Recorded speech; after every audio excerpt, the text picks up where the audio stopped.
एका स्पर्धा परीक्षेत बरोबर उत्तरासाठी 2 गुण मिळतात म्हणजे काय व्हायला पाहिजे +2 ठीक आहे आणि प्रश्न चुकलं समजा तर एकूण काय व्हायला वजा व्हायला काय म्हणते बरोबर आले की 2 गुण मिळाले चुकला की 1 गुण वजा व्हायला एका विद्यार्थ्याने 30 प्रश्न सोडवले तर त्याला 30 गुण मिळाले तर त्याचे एकूण प्रश्न किती बरोबर सोडवले आता काय करायचं सगळ्यात अगोदर काही असे गणित आले की बारकाईने सांगितलेली कन्सेप्ट लक्षात ठेवा काय म्हणायला लागले अगोदर काय करूया आपण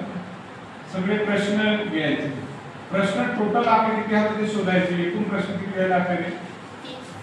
30 प्रश्न मिळाले आणि त्याच्या समोर नाही का आपण काय करायचं x म्हणजे बरोबर असं लिहायचं x म्हणजे बरोबर आणि y म्हणजे चूक तर बरोबर आणि चूक मिळून 30 प्रश्न सोडले त्याने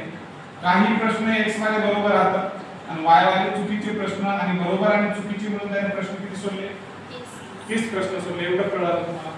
आता काय मिळाले आता दुसरी गोष्ट आहे की पहिल्यांदा प्रश्नाच्या बाबतीत बोललो आता आपण बोलूया गुणाच्या बाबतीत त्याच्यातला गुण नावाची शब्दांना आपण एका समीकरण अंडरलाईन केलेली आहे तर गुण नावाच्या शब्दांना इथं 2 गुण इथं 1 गुण आणि इथं कोणता 30 गुण असे शब्द लिहिलेले आहेत पहिल्यांदा 2 गुण मिळतात म्हणजे बरोबर साठी आहे बरोबर साठी म्हणजे x बरोबर साठी घेतला होता 2x झाले कळतं चुकीच्या साठी 1 गुण कमी होतो कमीला वजाचं चिन्ह दिलं होतं वजाचं चिन्ह 1 गुण कमी झाला म्हणजे 1 y 1 लिहायची गरज नाही डायरेक्ट y लिहायचं आणि आता एकूण गुण किती आहे 30 गुण ठीक आहे आता याच्यामध्ये बारकाईने लक्ष द्यायचं काय करायला आपण याची बेरीज करायची आपल्याला दोनची काय करायची बेरीज आता प्लस वाला आणि मायनस वाला कटलं x आणि 2x मिळून झाले 3x आणि 30 आणि 30 झाले 60 x बरोबर 60 भागिले 3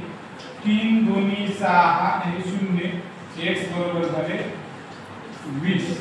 आणि vx चा अर्थ काय होतो रे x चा अर्थ बरोबर मग बरोबर किती प्रश्न बरोबर सोडवले तर किती प्रश्न बरोबर सोडवले बरोबर प्रश्न किती बरोबर प्रश्न किती आहे 20 आहे ठीक आहे हे याचं उत्तर आलं का लक्षात सगळ्यांच्या